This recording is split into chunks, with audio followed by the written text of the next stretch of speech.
The End of Faith de Sam Harris, qui est un livre qui a été publié en 2004 suite aux attentats du 11 septembre. Et c'est un peu le livre qui a rendu Sam Harris célèbre et qui lui a valu le fameux titre de cavalier de l'apocalypse de l'athéisme. Alors pourquoi ce livre? Et après je vais te demander est-ce que toi ça te chauffe, Georges? Parce que tu sais, moi j'ai remarqué un petit peu une évolution vis-à-vis de ma manière de voir la religion. Parce que quand j'étais petit, je pense un peu comme tout le monde, je trouvais ça con. Et tu sais, en étant ado et en grandissant un peu, bah, tu sais, t'as tous les adultes qui te disent bah non, mais il faut respecter, machin, toi t'es qu'un petit con, machin. Et tu vois aussi pas mal d'adultes éminents être religieux. Et donc tu te dis, bon, bah je suis sûrement un petit con et je ferais mieux de me taire. Et là, maintenant, à 35 ans, tu sais, je suis en train de me rendre compte que bah, c'est comme si je m'étais jamais reposé la question depuis l'adolescence, à me dire que en fait, c'est peut-être pas si intelligent que ça, et que je suis pas forcément sûr de la quantité de respect qu'il faudrait allouer en tant que société à ces croyances. Et ouais, je sais pas, comme une sorte de Dunning-Kruger effect, mais je sais pas si on peut, on peut appeler ça comme ça. Donc ça, c'était voilà pourquoi j'avais envie de faire le livre, pourquoi j'avais envie de faire le livre d'un athée sur l'athéisme. Et toi, je sais pas si tu te reconnais dans ce que je dis et où est-ce que tu es un peu vis-à-vis de ce genre de process, Georges. Ouais, moi je suis un peu comme toi, dans le sens où j'ai perdu en virulence avec l'âge, tu vois. Genre je suis parti d'un niveau assez anti-religieux, donc pas neutre, tu vois, plutôt contre. Quand tu Euh, étais et petit. euh, et j'ai perdu en virulence et en activisme, et on va dire que j'ai gagné en nuance avec le temps. Hmm, Mais après, j'ai pas non plus réfléchi à la question et j'ai pas non plus d'avis définitif.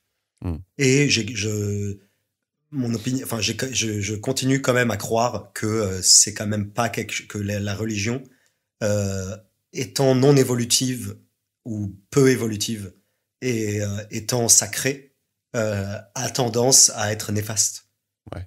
Donc voilà, donc même si j'ai perdu en virulence, mon opinion globale, ça reste que je suis globalement contre. Hmm. Ok, bah, c'est intéressant. Et donc, ouais, bon, on va voir du coup ce que le livre peut nous apporter là-dessus. Et donc, juste pour donner un petit fil conducteur, donc on va voir. Je crois que le premier chapitre, c'est vraiment un des plus intéressants parce que Samaris, il dit qu'il a un problème avec les modérés religieux. Ça, c'est intéressant parce que ça, c'est pas un truc qu'on entend souvent. Ensuite, on va voir le problème de l'islam, le problème du christianisme. On fait un petit tour euh, à à l'époque du christianisme du 16e et du 15e siècle, et ça, c'est assez drôle. On va parler de morale sans religion, et on va parler un petit peu de spiritualité. Et de ce qu'on pourrait entendre par là, et de l'éventuelle supériorité des religions de l'Est par rapport aux religions occidentales sur ce point-là. Donc c'est un peu comme ça que le bouquin il est construit. Et donc on va lancer ça. Et juste, je fais un petit update donc, qui n'a rien à voir avec l'épisode, mais donc pour rappel, on avait ouvert une cagnotte Tipeee. Et donc si vous donnez 5 ou 10 euros, bah, vous recevez automatiquement un lien vers l'épisode Heretics, Aventure avec les ennemis de la science de Will Storr. Et on avait bien kiffé l'épisode, c'était pour comprendre les mécanismes de pourquoi les gens qui croient des choses bizarres les croient. Et donc je crois que là, quand on enregistre, on a enregistré environ 250 euros de dons, donc c'est hyper cool. Et on va envoyer l'argent à GiveWell, et c'est aussi l'occasion de faire de la pub pour le don efficace. Je sais pas si t'as un truc à dire genre sur le don efficace. Bah non, bah globalement déjà le don, en général c'est bien, on soutient, voilà, c'est le truc de base, on est pour là dans le monde, voilà. Et par ailleurs, bah, on a déjà discuté, il y a diverses manières de donner. Soit tu donnes à une cause pour laquelle tu es personnellement proche ou pour laquelle tu es sentimentalement attaché, ce qui se respecte tout à fait. Soit quand tu es comme nous, où t'as pas de cause qui te tient spécialement à cœur, et tu souhaites simplement maximiser le bien que tu fais, et voilà. Et dans ce cas-là, il y a des assos qui font ça, où tu donnes, notamment une asso qui s'appelle GiveWell, où tu donnes et cet asso s'occupe de redistribuer aux causes qu'elle considère les plus efficaces avec une méthodologie très rigoureuse. Voilà. Et donc nous, c'est ce qu'on a choisi de faire. Ouais, voilà, on trouvait ça cool de faire ça juste pour l'inauguration de la cagnotte. Et en plus, les gens sont drôles parce que tu sais, les gens, quand ils donnent de l'argent, t'as pas vu Georges, mais ils font des petites blagues. On a des dons de Mohamed Ben Salman, on a des dons de la princesse du désert. On adore, hein, j'ai pas vu. C'est cool. T'as pas vu, les gens sont drôles. Et on a aussi, tu sais, on avait dit que si vous voulez avoir l'épisode gratuitement parce que vous n'avez pas les moyens, vous envoyez un message à le Nectar Podcast, tout attaché à gmail.com, no questions asked, et on vous file le lien. Et on a aussi des messages très sympas de ces gens-là. Et il faut évidemment citer que on a très rapidement reçu un don de 100 euros de Aurélien. Je peux dire le nom parce qu'il a commenté. Et ce don va du coup impliquer deux choses. C'est que déjà, Georges, tu vas devoir te couper le phallus parce que tu l'avais annoncé du coup à l'épisode d'avant. Mais je pense que c'est juste pour ça qu'il a donné, tu vois. C'était sa source d'intérêt primaire. Voilà, donc tu vas faire un épisode, on va faire un épisode Georges, et donc on s'est calé ça a priori vers février parce qu'on se disait ce qui serait cool, c'est qu'on le fasse quand t'es à Paris et qu'on le fasse l'un à côté de l'autre, ça serait le plus cool. Voilà, donc j'ai fini avec le housekeeping et on peut commencer l'épisode avec le chapitre 1 qui était le chapitre qui était le plus original, j'ai trouvé, qui s'appelle L'exil de la raison, et c'est celui où il va critiquer les modérés. Est-ce que t'es chaud, Georges, pour critiquer les modérés? Yes, juste avant, Ouais. désolé, je te coupe, ça sature un peu, tu peux baisser ton micro ou je sais pas. Ouais. Désolé, je te casse les couilles. Mais... Non, mais t'inquiète. Ouais, c'est ça. Donc, je disais là, on va commencer par faire le premier chapitre qui s'appelle L'exil de la raison, et c'est le chapitre, je sais pas, c'est le chapitre qui m'a le plus intéressé, parce qu'il va critiquer les modérés, et je trouvais ça intéressant comme point de vue. Et donc, en fait, il commence par quelque chose de pas très intéressant. Du coup, il commence par un attentat à suicide à la bombe dans un bus pour poser le décor, pour illustrer qu'avoir des convictions religieuses, souvent dogmatiques, peut pousser une personne à commettre des actes qui mettent en danger la société. Il cite une demi-page de conflits religieux. Voilà, il dit c'est des millions de morts les 10 dernières années.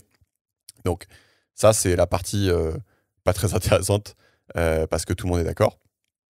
Mais la partie qui est plus intéressante, c'est qu'il va remettre en question une notion sur laquelle, pour le coup, j'ai l'impression que personne n'est d'accord à part lui, dans le milieu politique, je dirais. Parce que peut-être qu'on peut trouver des gens dans notre cercle qui sont d'accord, mais dans le milieu politique.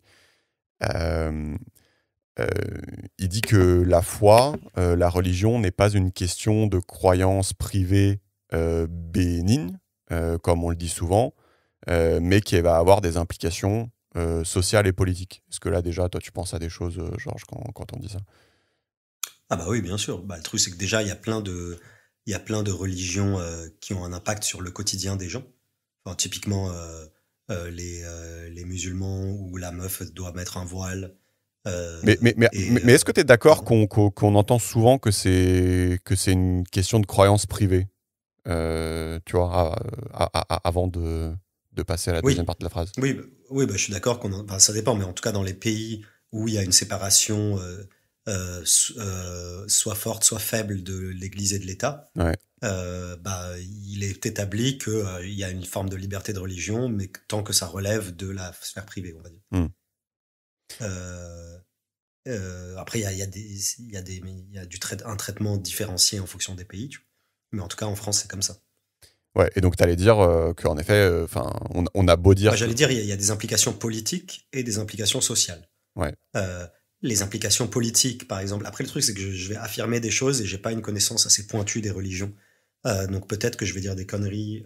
ouais, mais N'hésitez pas à me corriger, non, mais c'est etc. intéressant d'avoir Je, ton point de vue un peu brut, justement. voilà, j'ai un point de vue brut de non sachant. Mais voilà, c'est juste pour pouvoir alimenter la conversation.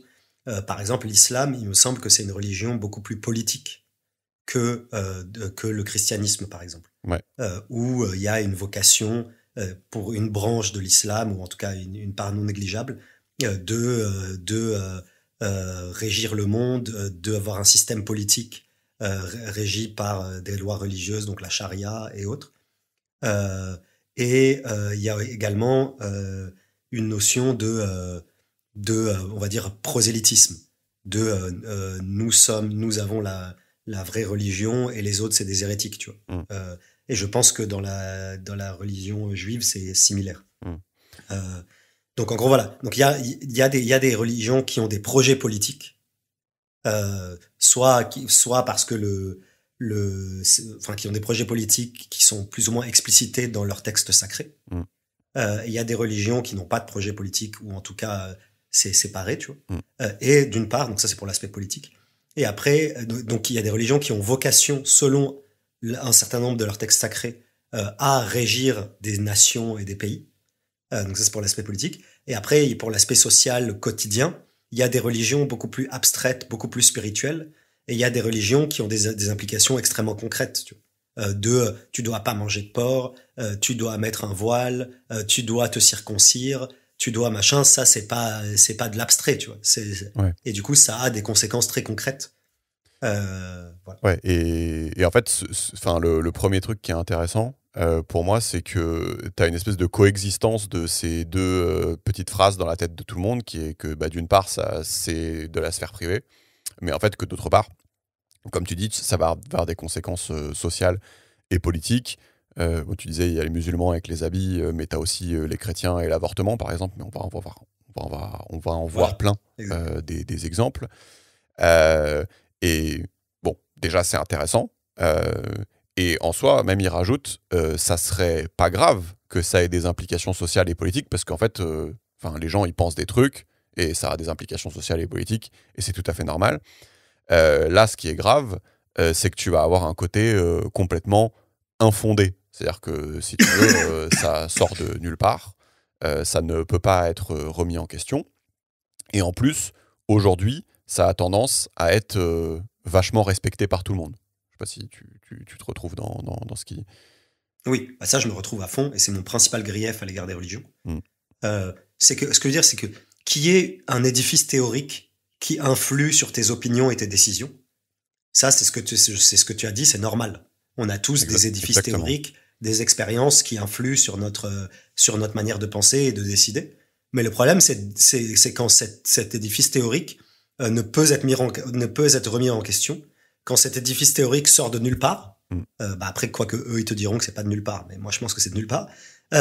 Quand cet édifice théorique ne peut pas être critiqué, etc., et n'est pas évolutif. Et en fait, le principe d'une religion, pour moi, ce qui différencie une religion d'une idéologie ou d'une théorie, tout simplement, c'est que en fait c'est sacré et que tu peux pas le critiquer et que tu peux pas le faire évoluer. Ouais. Oui, d'accord. Enfin, mais oui, c'est ça. Donc en effet, ça c'est le premier truc très intéressant. Et c'est vrai que moi je m'attarde un peu sur la phrase. Tu avais l'air d'être d'accord, mais que du coup c'est vachement respecté par tout le monde. Et ça a un statut un peu bizarre parce que tu vois, personne ne se moque de quelqu'un qui va te dire qu'il refuse de manger un certain aliment parce qu'il n'y a pas eu un rituel sacré. Mais tu vas te moquer de quelqu'un qui te dit que son canapé discute avec les martiens. Mes potes sont constamment en train de se moquer des antivax, des climato-sceptiques, des arriérés dans les campagnes qui votent mal. Moi, j'essaie de ne pas le faire, mais je remarque que dans la société, c'est des sujets qui suscitent les quolibets, tu vois. C'est limite le sport national. Et sur la religion, il n'y a rien. Donc il y a déjà un espèce de traitement différent qui est un peu bizarre. Oui, mais après, ce que je veux dire, c'est que ce traitement différencié, il s'explique parce que la religion, c'est considéré comme quelque chose de très identitaire. Et du coup, quand tu critiques la religion de quelqu'un, tu critiques plus ou moins son identité, son intimité. Alors que quand tu critiques sa manière de voter, tu peux considérer que c'est un peu plus éloigné de sa personne et de son identité. Et donc, tu critiques plus un acte qu'une personne, on va dire. Même si, voilà, c'est un spectre, ça se débat. Donc, je pense que l'une des raisons, c'est pour ça, c'est que la religion, ça peut être très identitaire. Voilà. Et d'autre part, effectivement, il y a un côté un peu... on a dit qu'il fallait pas y toucher, du coup, on n'y touche pas, tu vois. Ouais, d'accord. Ouais. Mais ça, c'est un point que j'avais pas en tête. D'accord, ouais, que toi, tu dis qu'il y a une part de quand on critique, on pense critiquer la personne, alors que sur d'autres croyances, sans doute moins. Ça, j'avais pas pensé à ça. D'accord, bah, c'est intéressant. Et, et c'est, c'est marrant aussi dans ce chapitre, j'ai l'impression qu'il s'évertue à essayer de démontrer que quand tu as une croyance, quand tu crois quelque chose, en fait, c'est une sorte de puits de potentiel d'action. En fait, c'est-à-dire que quand tu crois quelque chose, ça va nécessairement créer un potentiel d'action. Du coup, si tu crois qu'il va pleuvoir, tu vas prendre un parapluie. Euh, et en fait, bon, ce qui s'évertue à essayer de démontrer, c'est que voilà, pour lui, c'est évident que tes convictions religieuses vont te dicter comment voter, quoi condamner, pas condamner. Euh, et c'est marrant qu'ils se sentent obligés de démontrer ça parce que ouais, j'ai aussi cette impression que euh, euh, je sais pas comment le dire, peut-être tu le reformuleras mieux que moi, Georges, mais j'ai l'impression que les gens dissocient le fait que ils disent oui, oui, ces gens-là, ils croient ça, mais ça ne se traduira pas dans leurs actions. Je ne sais pas pourquoi ils se sont obligés de démontrer ça, tu vois ce que je veux dire? Oui, je vois ce que tu veux dire. Euh, Non, mais je comprends, mais je trouve que c'est un bon point, tu vois. C'est de dire que, en fait, il y a des gens. Enfin, en fait, je pense que chaque individu a une relation à la spiritualité et à la religion différente. Et je pense que il y a autant de manières de pratiquer une religion que de fidèles. Euh, et du coup, tu peux avoir des gens qui sont extrêmement proches de leur religion et c'est extrêmement important pour eux. Et du coup, ça va énormément régir leurs actions et leurs convictions. Et tu vas avoir des gens pour qui la religion, c'est une forme de folklore et de tradition. Hmm. Euh, et juste, ils la suivent, etc. Et du coup, ça influence un peu moins, ou voire beaucoup moins, leurs actions et leur religion. Hmm. Mais du coup, effectivement, pour répondre au point, pour moi, c'est évident que tes convictions religieuses, ou même juste qu'en fait, que tes convictions tout court, c'est ce qu'on disait au début, elles régissent tes actions et tes opinions. Euh, c'est juste que, enfin, ça va dépendre, on va dire, de ta force, de ta foi et de combien la religion est importante pour toi dans ta vie, quoi.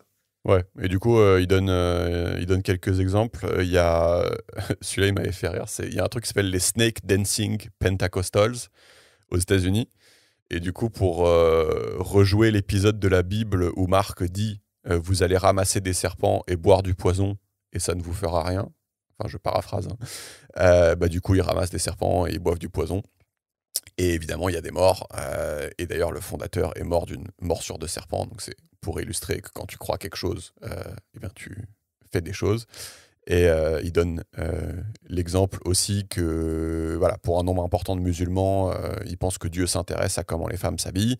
Et donc, il cite un épisode que je ne connaissais pas. En 2022, il y a eu Miss Univers au Nigeria et tu as eu apparemment 200 morts à coups de machette et des brûlés vifs. Et voilà, enfin bref, il donne des petits exemples pour illustrer Mais ce oui. point que Et croire, puis, c'est agir, quoi, en gros.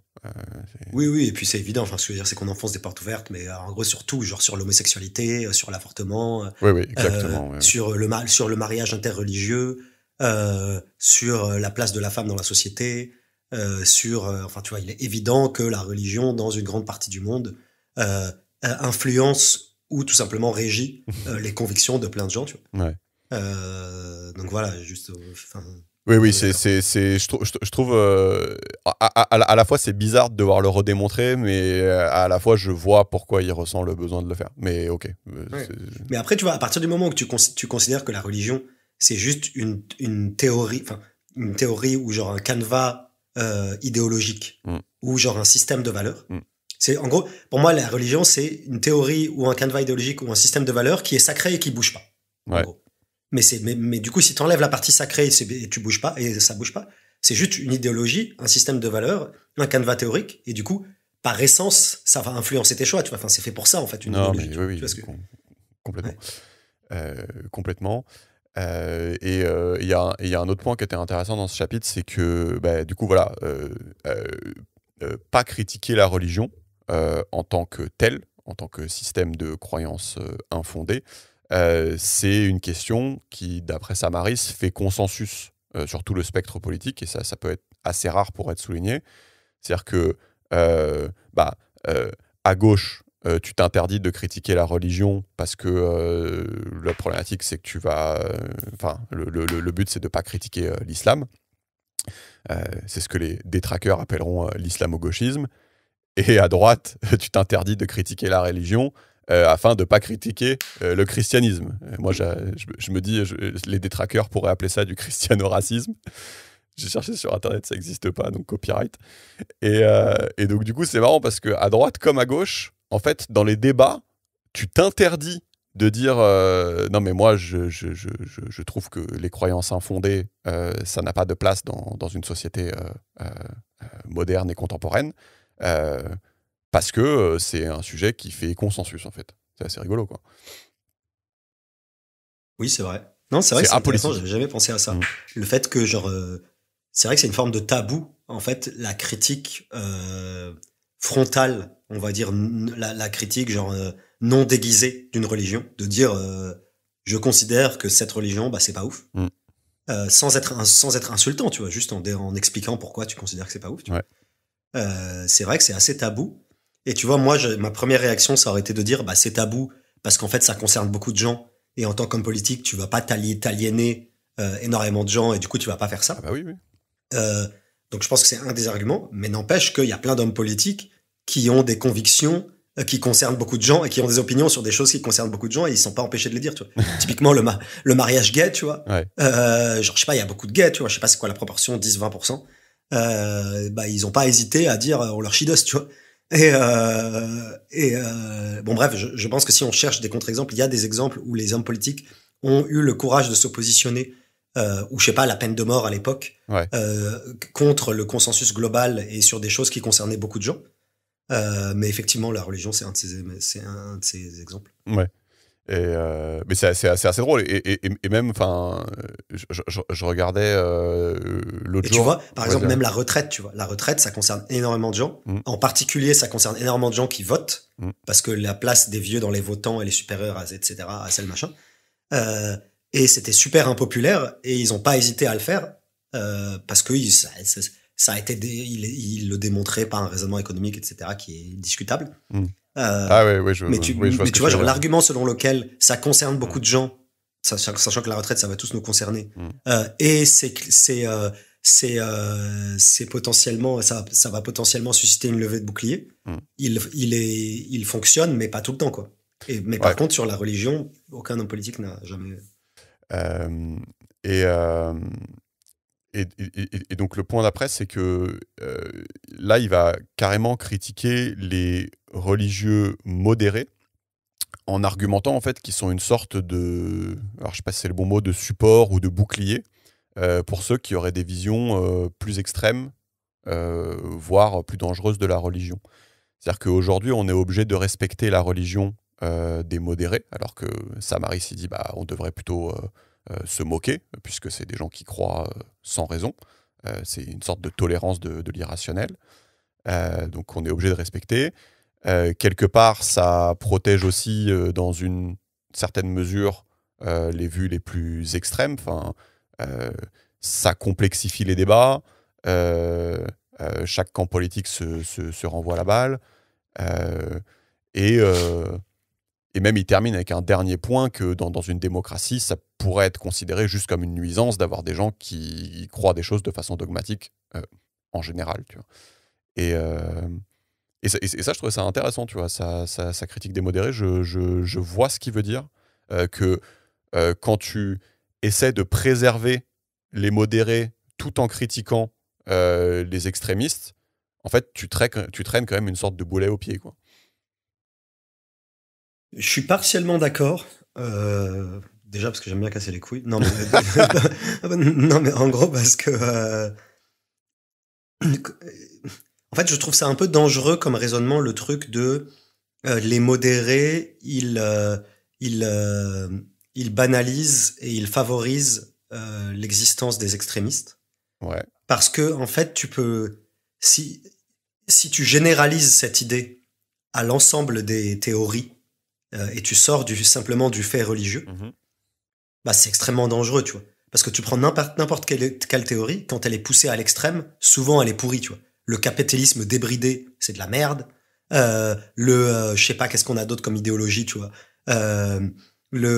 L'écologie extrême, super radicale, qui tient pas compte des opinions des gens et machin, et de la vie humaine, c'est extrême, etc. Enfin, ça marche pas. Etc. Donc je pense que n'importe quelle théorie, quand tu la pousses à l'extrême, elle va souvent être difficilement défendable. Mais par contre, la présence de cette théorie dans une version modérée, elle peut être beaucoup plus acceptable et beaucoup plus intéressante pour la société. Tu vois. Et du coup, voilà, si ton postulat c'est de dire la présence de modérés permet l'existence des extrêmes, si tu appliques ça à toutes les théories, c'est dangereux, quoi. Ouais, je vois ce que tu veux dire.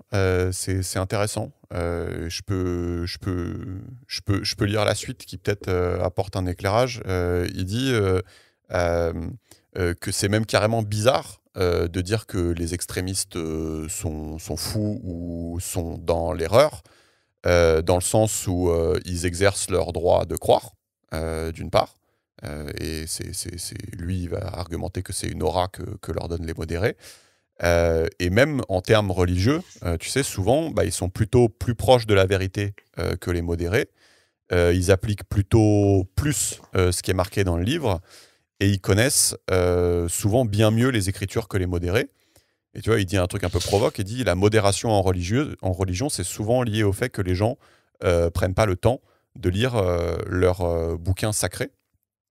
Et il dit, quelque part, les modérés sont les pires car ils trahissent deux choses, la raison et la religion en même temps. Alors que les extrémistes, au moins, ils font que l'un des deux. Mais je trouve ça intéressant quand même, ce que tu as dit quand même, ça fait réfléchir. Non, c'est intéressant. C'est compliqué en fait, j'ai du mal à formuler un avis définitif. Mais je vois ce qu'il veut dire sur... en général, les plus extrémistes sont les plus zélés et les plus sachants sur leur religion. J'essayais de trouver un contre-exemple d'un modéré qui était extrêmement pointu, mais qui était quand même modéré. Je pense que ça existe, tu vois. Mais je pense... Ouais, vas-y. Non, mais tu vois, quand tu parles des grandes masses, je pense qu'il a raison. Mais je pense que tu as des gens très pointus sur leur religion et qui choisissent d'être dans un courant modéré, tu vois. Oui, c'est possible, ouais. Bon, c'est pas... Voilà, dans les grandes masses, il a pas tort. Mais par contre, je maintiens mon histoire de... Ouais. Tu vois, genre... par exemple, je sais pas, un religieux modéré, je sais pas ce que c'est, mais tu vois, un religieux modéré, il peut être plus ouvert à la critique qu'un religieux fondamentaliste ou extrême, tu vois. Un religieux modéré, il peut remettre en question certains aspects de sa religion, etc., etc. Donc on va dire que la religion, la pratique d'une religion modérée, ça se rapproche plus, à mon sens, d'une forme de conviction personnelle ou de canevas moral que d'une religion sacrée, intouchable, etc. Tu vois. Et du coup, à partir du moment où ça se rapproche plus de ça, moi je l'accepte. Tu vois. Disons que je pense on pourrait définir deux types de modérés, c'est-à-dire les modérés qui ne croient pas. Et dans ces cas-là, est-ce que c'est vraiment des religieux ? Je ne sais pas. Mais voilà, ils ne croient pas et ils utilisent le canevas du livre et le canevas des traditions pour aiguiller leur choix. Et du coup, automatiquement, en fait, ça va être des gens qui vont être ouverts à la discussion et au débat, puisqu'il n'y a pas derrière un caractère sacré des Écritures. Après, tu pourrais aussi décrire modéré, et ça, je pense que c'est la définition qu'il prend. Tu dis qu'un modéré, c'est quelqu'un qui est croyant, mais qui ne va pas avoir des vues extrêmes. Et du coup, souvent, pour ne pas avoir des vues extrêmes, en fait, il réinterprète le texte, il fait tout un travail de rationalisation sur « Ok, mais là, Dieu a dit qu'il fallait faire ça, mais est-ce que finalement, il n'a pas dit autre chose ?» et tout. Donc ça, je pense que c'est les gens de qui il parle. Et donc, si on reste avec cette définition-là, je trouve que ton point sur toute théorie poussée à l'extrême, il est assez intéressant.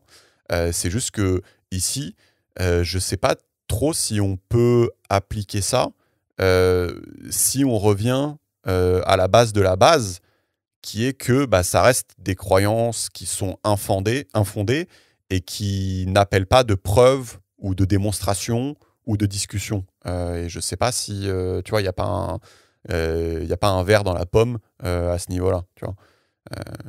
C'est un peu la question. Je vois ce que tu veux dire. Mais en fait, si tu veux, genre, moi, je suis globalement d'accord sur le fait que, Oui, oui. bah, je te dis, genre, je trouve que la religion, c'est relou. Mm, Euh, en ce sens que c'est une position théorique qui est non modifiable parce que ça crée. mm, Et du coup, moi, je trouve ça problématique, en particulier parce que c'est super répandu. mm. Donc moi, je pense que dans un monde idéal, on n'a pas ça. Et on n'a que des positions théoriques qui doivent être défendues et qui sont constamment mises à jour et constamment questionnées.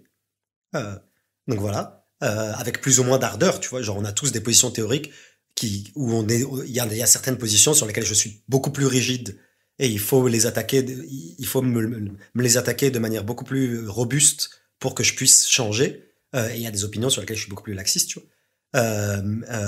Mais voilà, donc je pense que dans un monde idéal, on n'a pas ça, on n'a pas ces religions-là. Mais après, genre, la question c'est une fois que c'est là, comment on traite ce sujet et comment on qualifie, tu vois.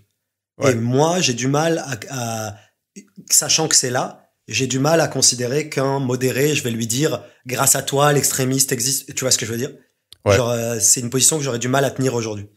Ouais. Bon, après, enfin, je pense qu'il faut rappeler que ça reste un livre de philosophie, entre guillemets, Ouais, et que, ouais, c'est des raisonnements philosophiques. Et est-ce que c'est des raisonnements déployables?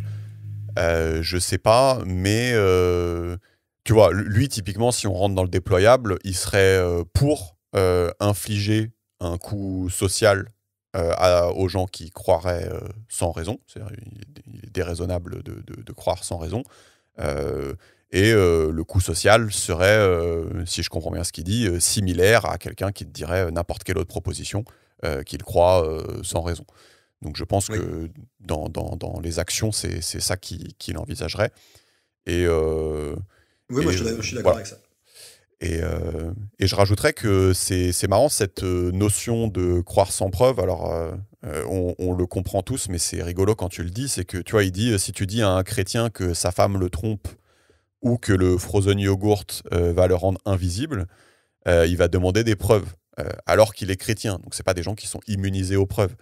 Euh, alors que si tu lui dis que sa Bible a été écrite par le créateur de l'univers et qu'il va le punir avec les feux de l'enfer s'il n'accepte pas tous les trucs improbables qui sont dedans, là, il n'y a pas besoin de preuves.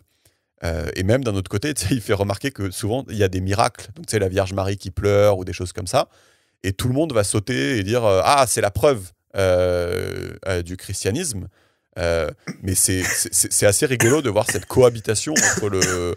euh, en même temps, je suis scientifique et en même temps, je ne le suis pas. Même sur un même sujet, tu vois. Et donc, c'est assez drôle, quoi. Mais bref, Non, mais c'était. oui, c'est Ouais, super intéressant, c'est assez c'était intéressant. rigolo, hein. Euh, mais en fait, je trouve que, oui, non, mais moi, je suis fortement d'accord. En fait, pour moi, la vraie question, enfin, que tu as évoquée, là, qu'il évoque dans son bouquin, c'est, OK, à partir du moment où tu es d'accord que l'existence de religions diverses et variées pose problème parce que c'est sacré et elles peuvent pas être remises en question, euh, et du coup, tu te dis, bah voilà, il faudrait tendre vers un monde où ce genre de position n'existe pas. Ouais. Et après, la question, c'est comment on fait. Et donc déjà, il faut être d'accord sur le fait que c'est problématique. Une fois que tu es d'accord que c'est problématique, tu dis, OK, je veux tendre vers l'absence de ça. Et après, là, il a dit comment. Et après, la question, c'est comment on s'y prend. Et là, ce qu'il est en train de dire, c'est un des moyens de s'y prendre, c'est d'infliger une forme de coût social à l'adhésion à une religion parce que c'est des croyances non prouvées. Mm. Et donc ça, moi, je peux être d'accord avec ça, effectivement. Euh, et tu vois, genre, ça, moi, c'est ça que je trouve intéressant, le côté comment on fait pour s'y prendre, pour transitionner du monde d'aujourd'hui à un monde où le combat des idées se fait un peu plus sainement, on Mm. va dire. Je trouve que cette question-là est beaucoup plus complexe que simplement dire la religion c'est de la merde pour telle raison. Mm. Parce que la religion c'est de la merde pour telle raison. Bon, je pense qu'on va continuer à le dire parce que je pense que c'est en partie l'objet du bouquin. C'est le Mais je thème trouve que, du bouquin. ouais, voilà. Ouais. Mais je trouve que c'est facile, quoi. Enfin, en gros, genre, je trouve que, Mais alors, je- je vais ouais, t'arrêter parce que c'est un peu le thème aussi du chapitre d'après, qui est un chapitre que j'ai rajouté, mais tout en compilant les trucs du bouquin de Samaris, parce que, euh, comment dire, euh, typiquement, tu dis c'est facile. Ça m'interpelle parce que en regardant des débats à la télé, en discutant avec diverses personnes. Enfin, c'est pas si facile que ça, en fait. C'est-à-dire que je suis souvent, je sais pas si consterné, c'est le bon mot, je suis consterné par la pauvreté des arguments qui sont invoqués, des fois par des gens qui sont assez éminents et assez expérimentés.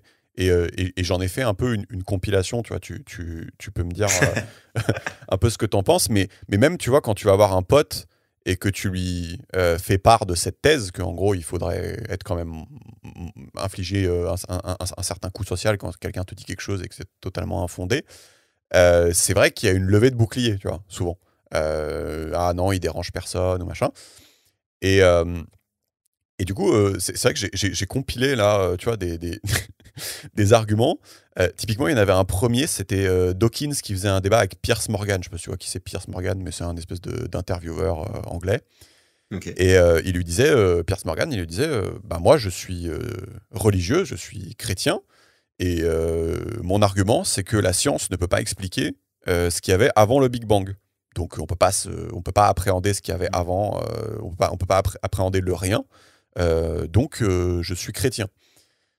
Et en fait, je suis assez consterné par... Enfin là, littéralement, je pense que tu demandes à un enfant de 5 ans, il est capable de te dire que de trouver... Pourquoi c'est de la merde? Voilà, que de trouver genre une explication complètement aléatoire à un phénomène que tu ne comprends pas, genre dire bah, c'est la licorne bleue qui a créé l'univers ou machin. Enfin, ça n'est pas une forme de raisonnement légitime. Et... Enfin, enfin, je sais pas quoi faire quand je vois ça, mais c'est vrai qu'il y a un côté assez consternant de ce premier truc. Donc, enfin, sur ce premier point, je pense qu'on est tous les deux d'accord que, que c'est de la merde. T'en as un autre que j'entends souvent, et ça, pour le coup, Samaris, il donne un exemple rigolo. Il y a des gens souvent qui disent, bah, tu sais, je ressens l'amour de Jésus-Christ. Et donc je crois. Pourquoi tu rigoles? T'as jamais entendu ça? J'aime trop quand tu dis des trucs religieux, genre. Genre, ça marche tellement pas et tout. Genre, je te vois tellement pas dire que tu ressens l'amour de Jésus-Christ. Bref, du coup, t'es d'accord que t'as déjà entendu? Vas-y, on va laisser Georges sur le bas-côté, vous allez continuer avec moi. Donc souvent, on entend ça, et Sam Harris, il dit, bah, y a des gens qui ressentent l'amour de Nicole Kidman, et qui, par conséquent, plantent une tente en face de sa maison. Et c'est pas pour autant des gens qui sont saints d'esprit, et c'est pas pour autant que c'est, même au-delà du fait d'être saint d'esprit, c'est pas pour autant que ça fait un quelconque contact avec la réalité. Et je suis surpris que ce genre d'argument existe. Voilà, et tu me dis quand tu veux commenter, Georges, mais je peux continuer toute la nuit. Non, mais en fait, non, oui, en fait, je suis d'accord avec toi. Je reviens sur mon truc d'avant. C'est vrai que c'est peut-être pas aussi simple que ce qu'on pense, que ce que je pense. Et c'est vrai que peut-être en société, j'assume beaucoup moins mon opinion quand je suis face à des religieux que là, ce que je fais avec toi, parce que je sais qu'on est d'accord. Ouais.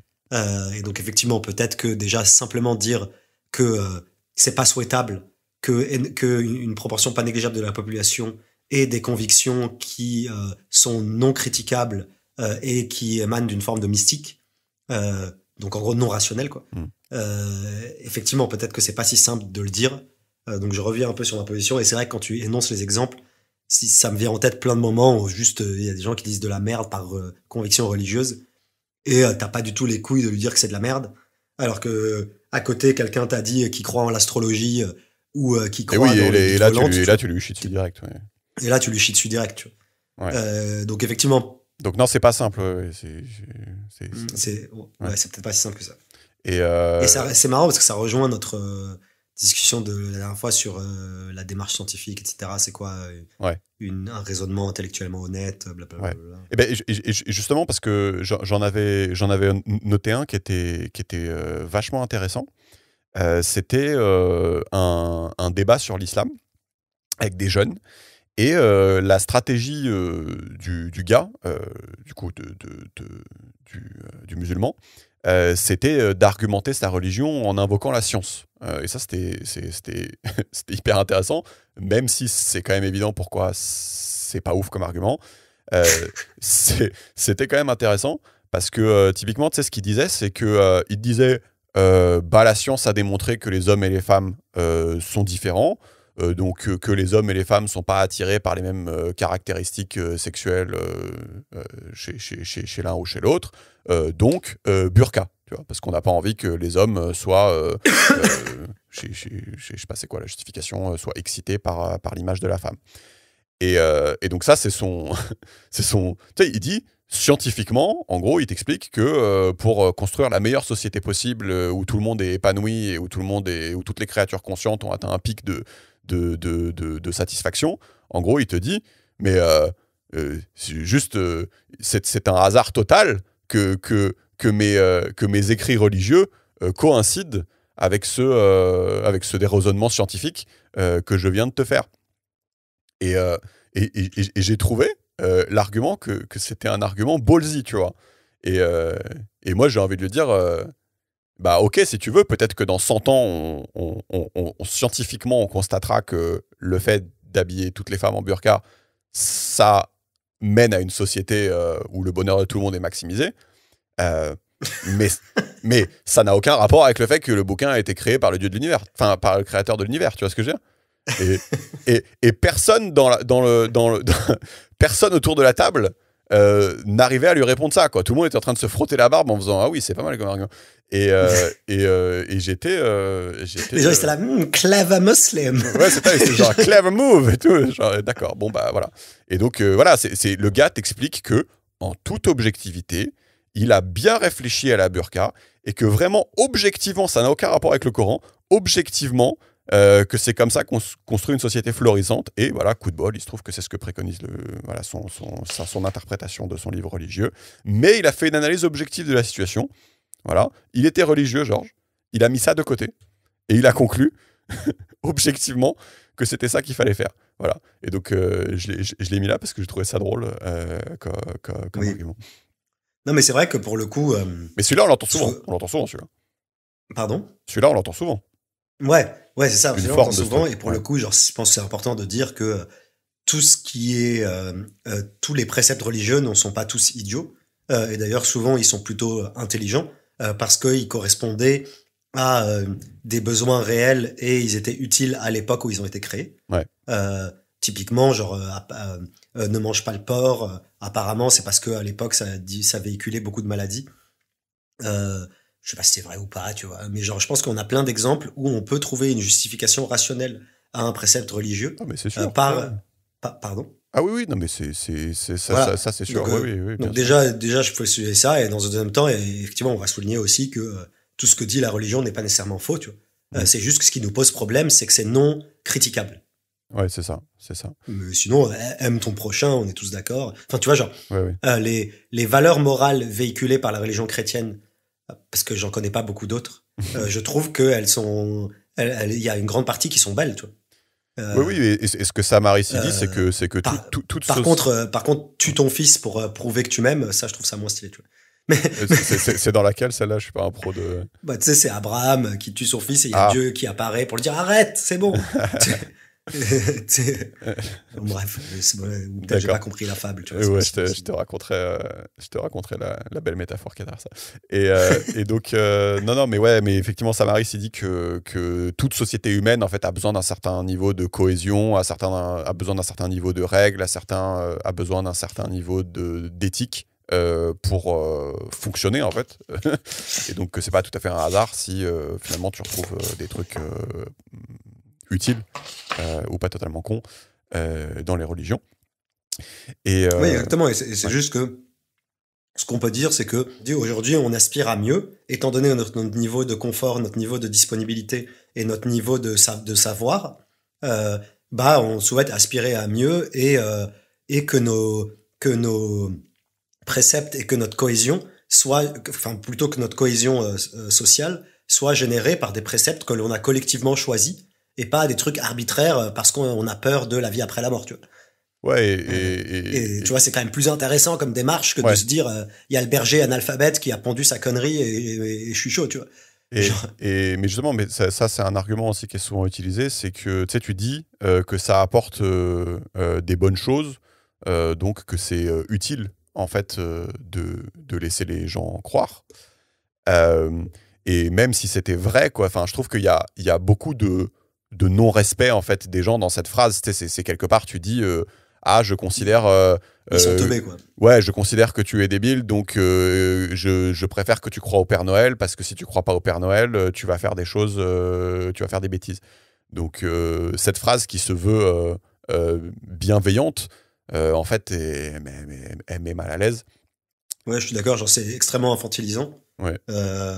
Puis c'est pas ambitieux, tout simplement. Genre, Oui, c'est infantilisant, ayons un peu d'ambition, quoi, voilà. que de juste suivre Et puis c'est vrai que, comme tu dis, si tu reviens sur les aspects très concrets, je sais pas, il y a eu plein de guerres, plein de génocides, les Juifs pendant la Seconde Guerre mondiale, l'État d'Israël maintenant, genre il y a plein c'est vrai que quand j'y repense, en fait, il y a plein de trucs. Après, c'est entremêler la géopolitique et Ouais, on va en parler le un fait peu. religieux. Donc Ouais. c'est jamais clairement autonome, mais c'est vrai qu'il y a quand même des implications très concrètes dans le monde d'aujourd'hui liées aux faits religieux. Ouais, Quoi. on va en reparler, ça, ouais. Ouais.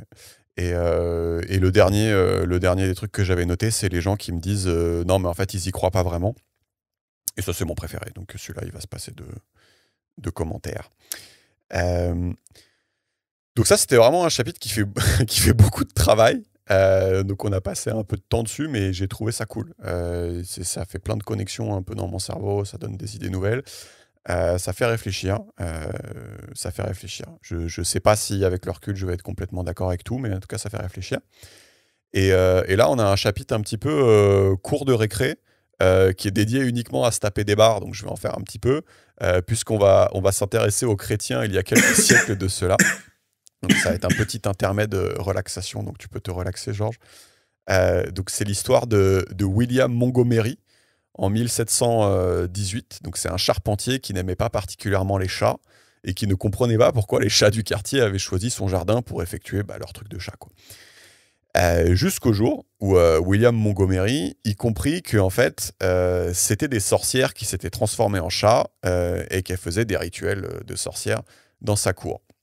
Et donc il prit sa hache un jour et donc il défonça les chats en tuant quelques-uns des chats et en blessant d'autres chats qui se sont échappés.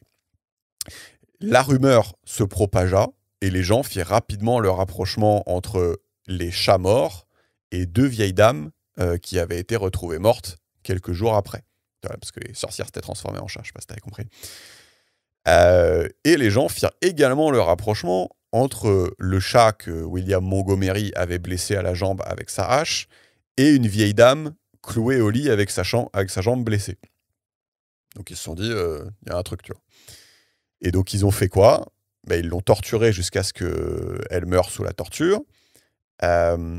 Et là, c'est vrai qu'on peut en rire parce qu'il n'y a rien de contentieux, mais pourquoi c'est intéressant ? En fait, ça m'a fait rire parce qu'en fait, tu constates que même dans leur truc de religion obscure, ça reste des scientifiques, tu vois, les gars. Tu vois ce que je veux dire ou pas ? C'est-à-dire qu'il y a un vrai raisonnement quand même derrière. Je constate que j'ai retrouvé deux vieilles dames mortes, ensuite je suis allé chercher celle qui avait le pied comme le chat, je l'ai torturée jusqu'à ce qu'elle avoue que ce soit une sorcière, et puis je l'ai tuée. Donc oui, ça, c'est marrant, et puis ça, c'est ça marrant, rejoint la même chose, la discussion qu'on avait la dernière fois sur les pseudosciences, tu vois. C'est en gros, genre... il y a du raisonnement. C'est que le fait qu'il y ait un raisonnement, le fait que ce soit compliqué, le fait que c'est une théorie qui ait une logique interne, n'enlève rien au fait que ça peut être complètement fallacieux, quoi. Et c'est vrai que cette dichotomie, c'est dur à... je trouve que c'est dur à assimiler, quoi. Genre, tu peux être parfaitement cohérent dans ta logique, mais juste ton point de départ est foireux. Ou tu peux être parfaitement cohérent dans ta logique, mais juste ta logique obéit à des règles qui ne sont pas celles de notre monde. Ouais. Tu vois, genre, en fait, t'as plein de... Mais du coup, c'est marrant parce que t'as effectivement cette dichotomie entre je crois en des conneries, mais par contre, je suis extrêmement rigoureux dans l'application de ma logique. ouais, c'est ça, ouais. C'est ça. Et c'est hyper drôle. Et un des trucs qui arrive souvent dans ce chapitre-là du christianisme il y a quelques siècles, c'est que, en gros, tu torturais les gens pour leur faire avouer que c'était des sorcières. Et donc, évidemment, du coup, faut pas être un génie pour comprendre qu'il y a moyen qu'ils avouent alors que c'est pas le cas. Et c'est vrai qu'il donne l'exemple de plusieurs génies de la rationalité qui s'étaient quand même posé la question, parce que je me demandais s'il y avait des gens qui se posaient la question, est-ce que les femmes avoueraient pas des crimes fictifs justement parce qu'on les torture? Et ce qui s'est passé, du coup, c'est que les gens ont arrêté de faire ça. Non, pas du tout. Ils ont été accusés d'être des collaborateurs de Satan et ont été torturés. Et bien sûr, ils ont avoué être des collaborateurs de Satan. Donc là, c'est l'exemple, c'est le recteur de l'université de Trèves en 1589. Et donc, c'est très drôle, voilà, méthode scientifique appliquée. Mais J'adore, on n'aime pas c'est trop les gens imbattable. qui posent des questions, quoi. C'est- Donc, voilà. Donc, mais c'est ça, mais je trouve que c'est ça qui est beau dans la. Et je trouve que c'est un exemple extrêmement intéressant, le dernier là. C'est que ouais, ça montre que comment dire, qu'en fait le problème c'est que c'est juste imbattable, tu vois. C'est juste genre tu trouveras toujours moyen, et c'est ça le cœur du sujet, et c'est ça qu'on reproche aux faits religieux, ouais, c'est que juste genre ça tourne autour de lui-même et c'est juste imbattable, tu vois. Genre, tu, tu peux jamais trouver genre quelle que soit la preuve que tu apportes avec ce raisonnement de c'est sacré, c'est ma religion, c'est Dieu qui l'a dit. En fait, juste tu peux pas vaincre, tu vois. Genre c'est ça. et en fait, tu peux pas itérer, quoi. C'est un frein au progrès et à la connaissance de la vérité. Et après, là, pour le coup, un débat beaucoup plus intéressant, je pense, bah, qu'on fera pas maintenant, tu vois. Mhm. Mais beaucoup plus intéressant intellectuellement, mais beaucoup moins impactant pour le monde. Moi, ce qui m'intéresserait intellectuellement, c'est dur de dire, est-ce que se rapprocher de la vérité, c'est vraiment la quête la plus noble, tu vois? Ouais. Genre, moi, je pense que c'est quelque chose d'intéressant, mais j'ai pas les armes pour vraiment réfléchir à cette question et j'ai jamais vraiment réfléchi à ça. Et est-ce que pourquoi pas vivre dans un délire et se créer une fiction? Est-ce que ce serait pas tout aussi beau et tout aussi intéressant pour les métiers? J'en sais rien, tu vois. Et donc ça, c'est un débat qui philosophiquement m'intéresserait. Ouais. Ouais, mais du coup, en effet, l'avis de Samaris, c'est qu'il faut être en quête de la vérité, mais je suis d'accord, en effet, que ça peut être, ça peut être débattu. Ouais.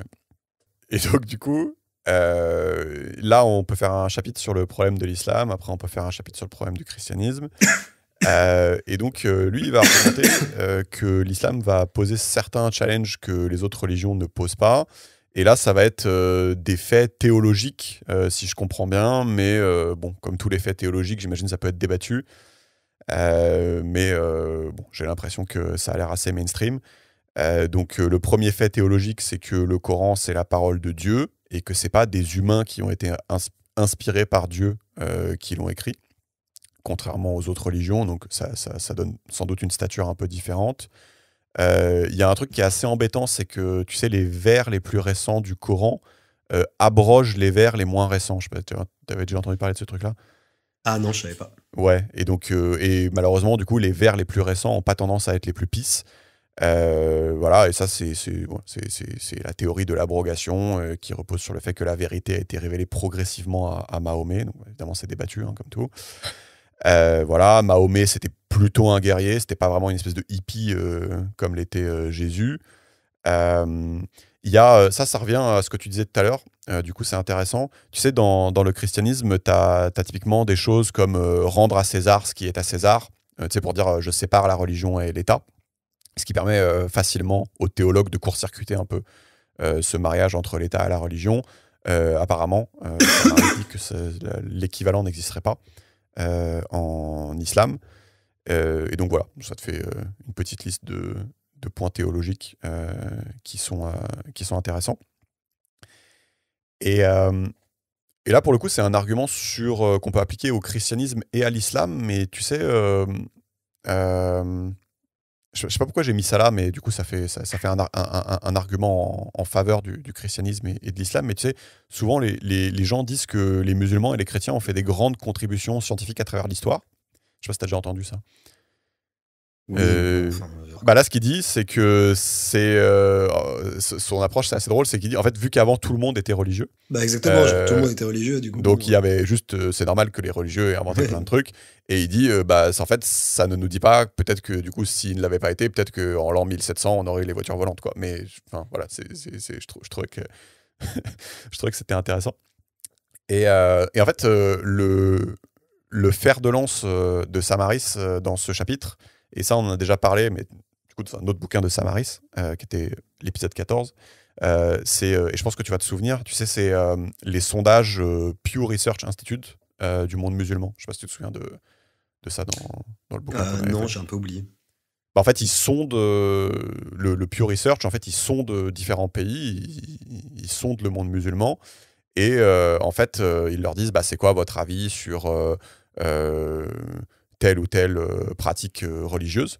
Ah oui, et je me rappelle qu'en fait, dans les sondages, ils étaient beaucoup plus radicaux que dans leur comportement réel. C'est ça le. Oui, Non. c'est ça, Oui. tout à fait. Et donc, c'est vrai qu'en gros, il y a plusieurs choses qu'on peut dire, mais en effet, quand tu vas sur ce site-là, là, pureresearch.org, et que tu regardes ces sondages-là, c'est vrai que les résultats sont quand même tous plus incroyables les uns que les autres. Donc, vous pourrez aller voir, c'est assez surprenant quand même ce que les gens répondent. Mais celui qu'il a décidé de mettre dans le bouquin, il en a choisi un du coup, c'est donc c'est un sondage. Est-ce que le suicide bombing, je sais pas comment on pourrait dire en français, le Les attentats suicides. attentat suicide à la bombe, dans le cadre de la défense de l'islam, est-ce qu'ils peuvent être justifiés? Oui, non. Et donc, tu vois, typiquement, on lui dit qu'en gros, il y a des réponses qui sont impressionnantes, quoi. Et on a le Liban en tête avec 73% de oui. On est là, on est là. Non, mais par contre, Georges, il dit quand même que le sondage exclut Arabie Saoudite, Yémen, Égypte, Iran, Soudan, Irak et Palestine. Et en gros, il dit qu'il met son zizi à couper qu'il serait devant et qu'il volerait la place tous du Liban. Donc, ne te considère pas premier, s'il te plaît. Après, de toute façon, les Palestiniens, je pense qu'il en restera plus beaucoup à sonder dans quelques semaines, tu vois. Donc bon. Ouais, ça sera un sondage pour la postérité, c'est ça. Ouais. Donc ouais, voilà, sans ces chiffres, sans ces pays-là, voilà, on a 73 Liban, 56 Côte d'Ivoire, Nigeria 47, et même, tu vois, lui, il va dire, déjà, on exclut des pays où on pense que ça va faire plus. En plus, on inclut le mot suicide, qui, d'après ce que je comprends, est prohibé par l'islam. C'est ce qu'il explique. Tu vois, la phrase n'est pas tuer des civils au nom de l'islam. Et en plus, dans le sondage, si tu répondais rarement OK, tu étais dans la catégorie non. Je sais pas si tu vois ce que je veux dire. Donc voilà. Donc effectivement, quand tu mets rarement OK dans la catégorie oui, ça booste quand même considérablement les scores.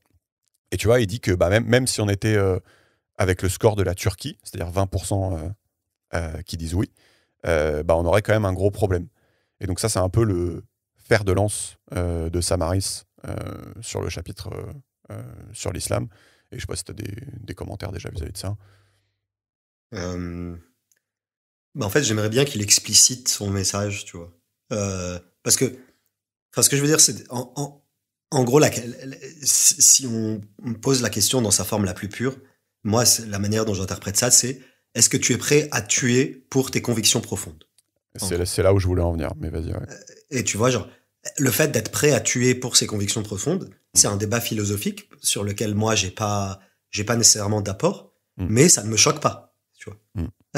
C'est d'ailleurs ce qu'on fait pendant les guerres pour défendre notre patrie, pour défendre notre civilisation, pour défendre notre manière de penser. Je sais pas, contre les nazis, genre pour pas devoir cramer des feuilles et en faire des savons, on a choisi de se battre contre eux, tu vois. Ouais. Bref, du coup, genre, dans certaines circonstances, ça ne me choque pas qu'il soit légitime de tuer pour ses convictions profondes. Ouais, c'est là où je voulais t'amener. Ouais. Après, quand ta conviction profonde, encore une fois, elle est non critiquable et elle émane d'un truc complètement irrationnel, là, ça me pose problème. Tu vois. Ouais. Non mais en fait, ça aussi, il y a plusieurs dynamiques là-dedans. Quelque part, en fait, moi, je suis pas surpris, et c'est ce que tu dis en fait. C'est-à-dire que bon, déjà là c'est sur ce sondage-là, mais même en général sur tous les sondages Pew Research Institute, c'est vrai que je suis pas surpris que, tu sais, si tu poses la question, est-ce que Dieu est au-dessus de tel ou tel truc, est-ce que Dieu est au-dessus des lois, si tu poses la question en ces termes-là, et c'est souvent ce qu'ils font dans le Pew Research Institute, parce que tu sais, ils prennent limitent des passages du Coran et ils te disent est-ce que tu es d'accord avec ça, bah, évidemment que les gens vont pas dire non. Donc ça, c'est d'une part, c'est intéressant, mais d'autre part, je suis aussi surpris que les gens soient surpris. Je sais pas si tu vois ce que je veux dire. L'autre jour, dans un débat, je voyais une personne qui présentait avec ses sondages, les remettait en question, disait mais c'est quoi ces sondages, c'est pas possible, machin. Donc tu vois, il y a aussi l'autre dynamique que pourquoi c'est intéressant, bah parce qu'en fait les gens ont tendance à être surpris en fait finalement, tu vois. Oui. Bah, ouais, c'est ça. Enfin, pour moi, il y a effectivement, il y a ça, mais enfin, pour moi, il y a vraiment le premier truc de base qui est de dire que le fait de tuer pour ta conviction profonde, Mm. le fait d'être prêt à tuer pour ta conviction profonde, moi, je trouve qu'il y a rien de choquant là-dedans. Et après, il faut rentrer dans le détail de sous quelles circonstances, à quel moment, machin, et là, c'est un débat sans fin. Mais juste sur la question, est-ce que tu es prêt à tuer pour défendre ta conviction Non, profonde? mais juste pour préciser, parce que t'expliquais que bah, nous, souvent, on fait des guerres pour ça. Bah, on fait des guerres, pas déjà par des intérêts nationaux, pour des machins, mais je sais pas, je pense que je peux te trouver plein de circonstances Oui, non, dans lesquelles tu serais prêt à tuer Ouais, oui. pour défendre ton cadre moral, tu vois. Mm. Si on peut faire plein d'exercices de pensée chelous, tu vois. Genre, Oui, non, mais on est d'accord. donc voilà. Après, la question, c'est que la vie, c'est fait de nuances. C'est sous quelles conditions, à quel moment tu te tues, blablabla. Mm. Donc déjà, il y a ce problème, il y a cet aspect-là. Mais en tout cas, en gros, la réponse oui ne me choque pas. Et d'autre part, c'est ce que tu disais, c'est ce qu'on disait aussi au début, c'est qu'il faut quand même distinguer les réponses théoriques des actes. Tu vois. Ouais, je peux rappeler ce qu'on disait du coup vis-à-vis de ça. C'est ce qu'on disait, c'est que c'est pas parce que tu réponds oui que tu vas être la personne qui va le faire, que tu vas être la personne dans la foule en train de réclamer qu'on le fasse, que tu vas être sur les réseaux sociaux en train de réclamer, que tu vas peut-être être la personne qui va chercher des excuses pour pas le faire. Ah, mais il y avait pas de témoin, donc on le fait pas. Donc ça, c'était aussi un point intéressant, une réflexion qu'on s'était faite dans l'épisode 14. Et donc ça, en effet, c'est intéressant. Mais quand même, c'est vrai que aussi j'ai réfléchi plus loin et je me suis dit, bah tu vois, enfin là on peut chercher des excuses. Néanmoins, tu vois, si on faisait un sondage de la population française et que je sais pas, les gens répondaient à 80% que c'est ok de caillasser les noirs, bah on serait non mais tu vois, on serait alarmé. Et on serait pas en train de discuter, en train de dire oui, mais est-ce qu'ils vont vraiment le faire, est-ce que ce seront eux qui lanceront la première pierre et tout. Je pense que ça va et tout. Donc tout en, je sais pas si tu vois ce que je veux dire, tout en défendant le sondage. Oui, il faut garder en tête que c'est une réponse de merde, quoi. Je me rends compte que quand même, voilà, si ça avait été, enfin voilà, si ça avait été autre chose, je sais pas si on l'aurait défendu. Donc, non, mais je suis complètement d'accord avec ça. Mais pour moi, enfin, on revient sur le truc de base qui est que, en l'espèce, ta conviction profonde et que l'on trouve non critiquable et sacrée, du coup, ça nous pose problème. Oui, c'est ça. Mais si ta conviction profonde était autre chose, que c'était du coup, ça pourrait moins poser problème. Non, par exemple, est-ce que tu es prêt à tuer pour défendre la liberté? Ouais, c'est ça, ouais. Tu vois, genre oui, la liberté, why not? On aime bien, tu vois. Oui, c'est vachement bien ce que tu dis. Oui, si on avait fait un sondage comme ça, est-ce que tu es prêt à tuer? C'est pas mal comme exemple, ça. Voilà. Et genre la liberté, bon, c'est un concept vague. On peut discuter de qu'est-ce que la liberté. C'est critiquable, etc. C'est peut-être pas un concept sacré parce que la liberté n'est pas sacrée puisqu'on emprisonne des gens. Donc tu vois, c'est débattable. Je pense que là, il y a un autre point qui va peut-être apporter de l'eau au moulin, et c'est par rapport à ce qu'on disait aussi tout à l'heure. Tu sais, souvent on dit c'est la religion, c'est pas la politique. Et ça, je pense qu'on l'a dit aussi tout à l'heure. Enfin, on entend cette phrase.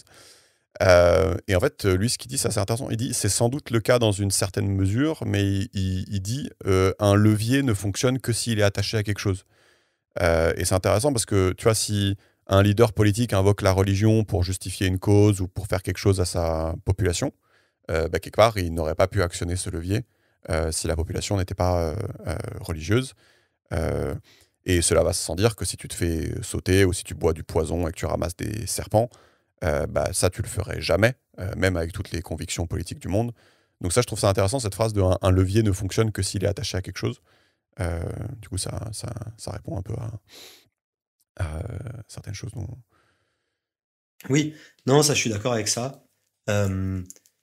Et aussi, genre, je sais pas je sais pas si c'est en lien avec la problématique du bouquin, mais je réfléchis à voix haute. Tu sais, genre, de ce que de ce que je comprends, le niveau d'adhésion à la religion où le pourcentage de gens qui se réclament d'une religion, ou le pourcentage de gens qui pratiquent une religion, décroît avec le PIB ou l'indice de développement humain. Tu vois. Ouais, c'est possible. Ouais. Donc, voilà, intuitivement, j'aurais tendance à dire ça, hormis quelques exceptions, peut-être l'Arabie Saoudite et les États-Unis, peut-être, tu vois.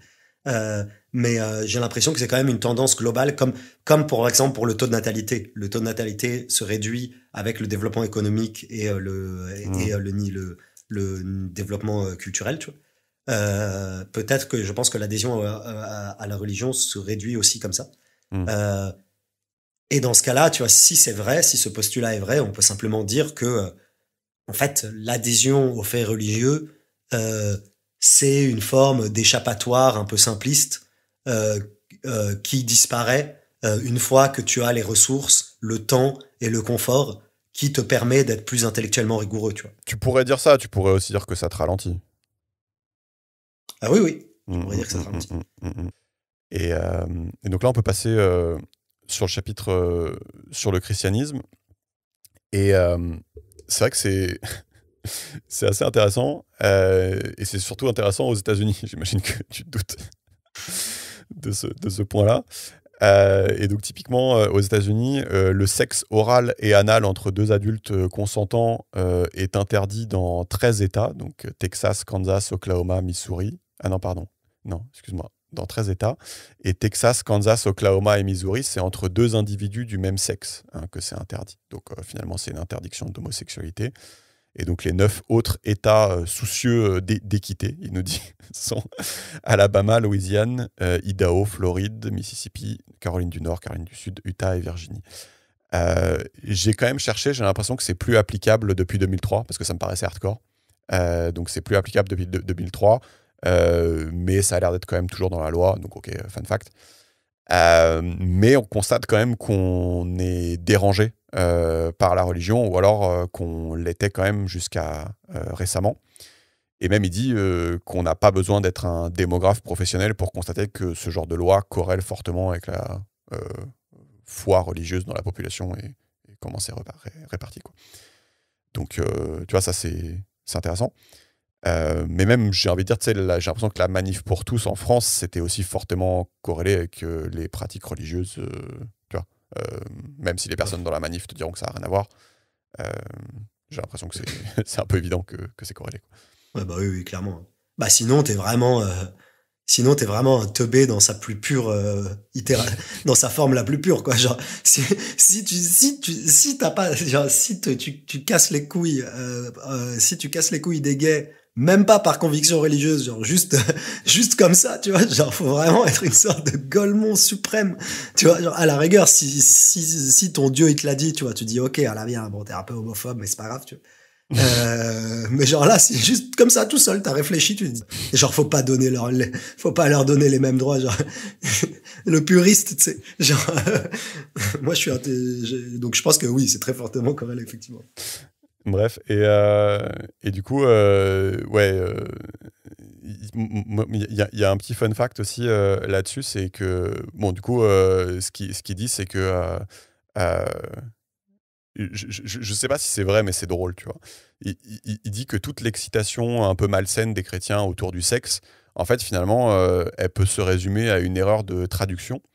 C'est-à-dire que, je sais pas si tu savais, c'est-à-dire que, tu sais, Luc et Matthieu, qui sont donc auteurs des évangiles, Luc et Matthieu, tu vois, on apprend des trucs, ont lu la prophétie de l'Ancien Testament, donc c'est le livre de Ésaïe, c'est celui qui annonce le Messie, si je connais bien. Et donc, ils annoncent le Messie né d'une jeune vierge. Et donc, dans leurs évangiles, ils ont écrit que du coup, Jésus était né d'une jeune vierge, et donc que ça colle, quoi. Je sais pas si tu vois ce que je veux dire. Et le truc, c'est que en fait, l'Ancien Testament aurait été mal traduit en grec, si je dis pas de conneries, et que en fait, dans le texte original, en fait, c'était pas marqué jeune vierge, mais c'était juste marqué jeune fille. Et donc, tu vois, Samaris, il dit, c'est ballot quand même de continuer à être dérangé par ça 2000 ans après, juste à cause d'une erreur de traduction. Je trouvais ça fun fact. Mais t'as compris ou pas le truc ? Ouais, j'ai compris. Après, Bon, je sais pas, ça me paraît un peu gros, quoi. Je pense qu'il y a d'autres raisons qu'une simple erreur de traduction. Ouais, je pense, je pense aussi, mais c'était drôle.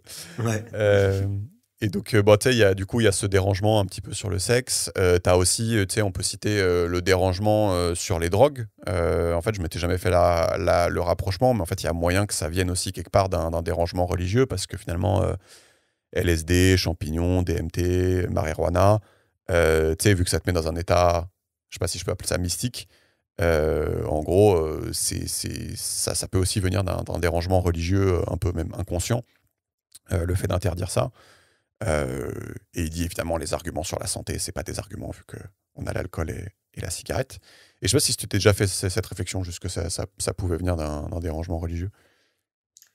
Non, pas du tout. Parce que bah, j'ai pas beaucoup vu les instances religieuses vraiment s'exprimer de manière forte sur le sujet des drogues. En tout cas, je les ai plus vus s'exprimer sur la question de l'homosexualité ou la question de la contraception. Mhm. Euh, et du coup, il m'a pas semblé que c'était. J'ai pas fait le livre. Tu vois, il m'a pas semblé qu'ils aient eu un gros impact, mais après, j'ai pas les connaissances. Tu Ouais, et moi je dirais, si je devais analyser complètement le truc, je dirais qu'il y a peut-être une forme c'est peut-être aussi un peu dans l'inconscient, tu vois ce que je veux dire, c'est peut-être que peut-être que l'héritage chrétien ou l'héritage religieux fait que tu as une forme de rejet de ces formes d'altération de la conscience. Mais tu vois, bon, c'est mon analyse à moi. Mais ce que je trouve intéressant, c'est les chiffres. Là aussi, les chiffres sont ouf, en fait. Juste, t'es pas prêt, mais en gros, c'est 400 000 personnes en prison aux États-Unis pour des délits liés à la drogue non violents, et 1 million sont en probation. Et donc, c'est plus de personnes en prison, donc pour des délits non violents liés à la drogue, que dans toute l'Europe occidentale pour n'importe quelle raison. C'est, ça, c'est quand même un truc de malade, quoi.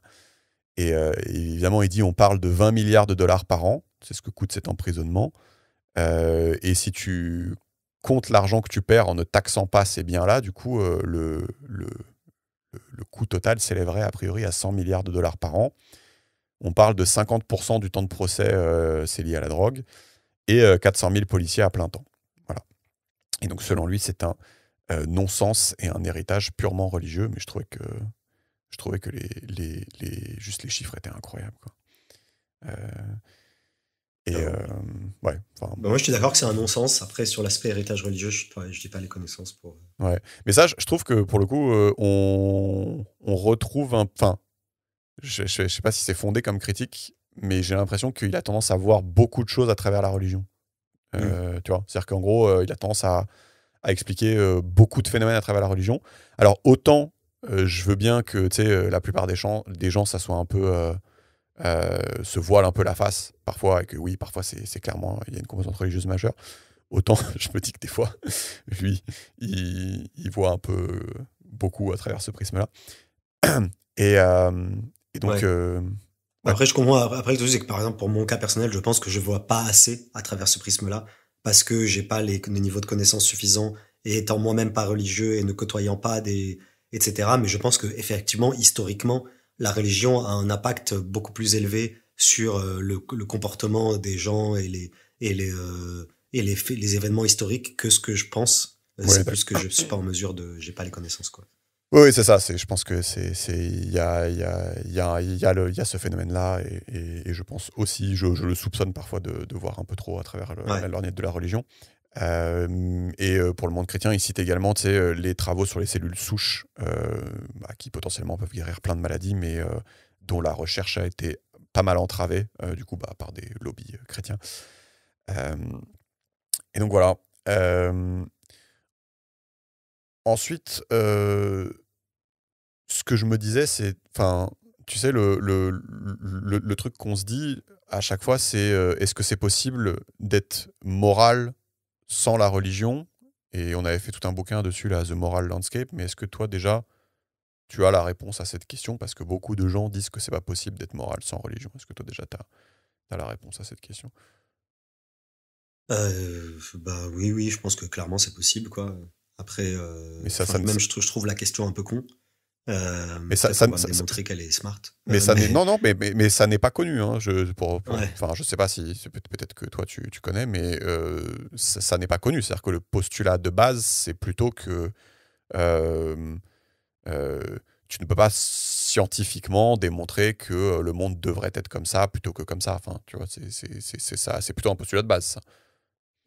Attends, je réfléchis. Euh, Mais peut-être que tu as pas réfléchi, en fait. hmm. Ouais, bah c'est vrai que Bah, t'as tendance à dire, en fait c'est vrai que pour justifier tes préceptes moraux, tu sais des préceptes moraux de base, genre ne fais pas de mal à ton prochain, essaye d'aider les faibles ouais, ou les vulnérables, etc., etc. Bah c'est vrai que si tu cherches, si tu poses la question, si tu fais comme un gosse de 5 ans en mode pourquoi, ouais, et en mode si tu vas au bout des pourquoi, c'est vrai, genre pourquoi ne pas faire de mal à son prochain. mm, Et quand tu te places pas dans un point de vue religieux, c'est effectivement plus ardu à justifier, tu vois. Genre ne fais pas de mal à ton prochain dans un point de vue religieux, c'est facile, c'est parce que tu es un bon chrétien ou mm, tu es un bon musulman. 5 piliers de l'islam, tu dois aider, tu dois donner et tu mm. dois aider les pauvres, etc. Bon bref, et du coup parce que tu es un bon musulman, un bon chrétien, un bon juif, un bon machin. Et quand tu t'affranchis de ça, euh, bah tu dois replacer un peu tes préceptes moraux dans une autre forme de théorie, en mode parce que tu es un humanisme, ou parce que tu es un humaniste, ou parce que tu es. Mais c'est vrai que c'est dur de trouver une justification. Ouais, mais non, mais voilà, c'est ça, c'est là où je voulais t'amener, c'est que, en effet, En mode pourquoi on ferait pas de mal à notre prochain. voilà, c'est ça. Après, si je pousse au bout, peut-être que je rentrerai dans une forme de darwinisme, tu vois. De dire parce Mm. qu'on est un peu conçu comme ça, parce que on est fait pour reproduire nos gènes et pour survivre, et pour faire ça de la manière la plus harmonieuse possible, bah, ça implique qu'on tu tues pas ton prochain, tu vois.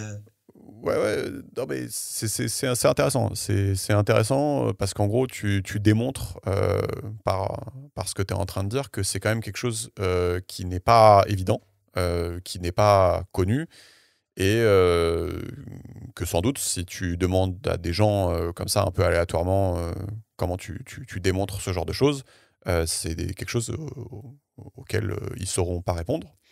Et donc, du coup, il y consacre tout un chapitre. Vous pourrez réécouter l'épisode The Moral Landscape, mais juste, tu sais, en résumé, je pense que tu vas te souvenir si je te le dis.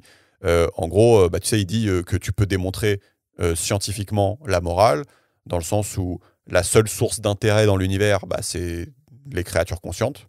Sinon, ça n'a aucun intérêt. S'il n'y a pas de créatures conscientes, si tu n'as personne pour avoir l'expérience de quoi que ce soit, ça n'existe pas, quoi. Donc le seul intérêt, c'est des créatures conscientes. Et il est évident que des créatures conscientes qui sont dans la misère la plus totale et la souffrance la plus totale, c'est moins bien que des créatures conscientes qui sont dans l'extase la plus totale, ou juste pas dans la souffrance la plus totale. Et donc lui, tout son argumentaire, ça va être que scientifiquement, tu peux arriver à des démonstrations morales. Et donc c'est quelque part sa réponse à qu'est-ce que tu fais sur ce sujet-là si tu n'as pas de religion. Et je ne sais pas si tu veux réagir avant que je donne quelques exemples. Ah oui, non, mais c'est vrai que j'avais oublié. Non, mais c'est vrai que c'est intéressant. En fait, en gros, tu dois prendre des paradigmes de base, et après, une fois que tu as validé ces paradigmes-là, tu peux déployer un raisonnement. Et tu vois, le paradigme de base qui est de dire ce qui est intéressant dans l'univers, c'est la conscience, d'une part, et d'autre part de dire il faut maximiser le nombre d'êtres conscients et le bonheur de ces êtres conscients, et réduire sa douleur. Donc tu vois, en gros, Ouais. pour Enfin, moi, dans ce que tu dis, il y a... là, tu vas loin déjà, mais oui. Enfin, Ouais, quand tu dis maximiser le nombre et tout, il y a des débats. Mais ok. vas-y, je te laisse continuer. Voilà, donc en gros, si tu dis genre, ce qui est intéressant, c'est la conscience, parce que du coup, tu peux faire l'expérience des choses. Mm. Il faut minimiser ou maximiser la douleur ou la souffrance des êtres conscients. Sur la base de ces deux paradigmes, tu peux après construire une démonstration un peu logique. Ça, je suis d'accord. Ouais. Et effectivement, et là où il peut y avoir débat, c'est est-ce que tes deux paradigmes sont les bons? Mm. Et moi, ils me paraissent être les bons.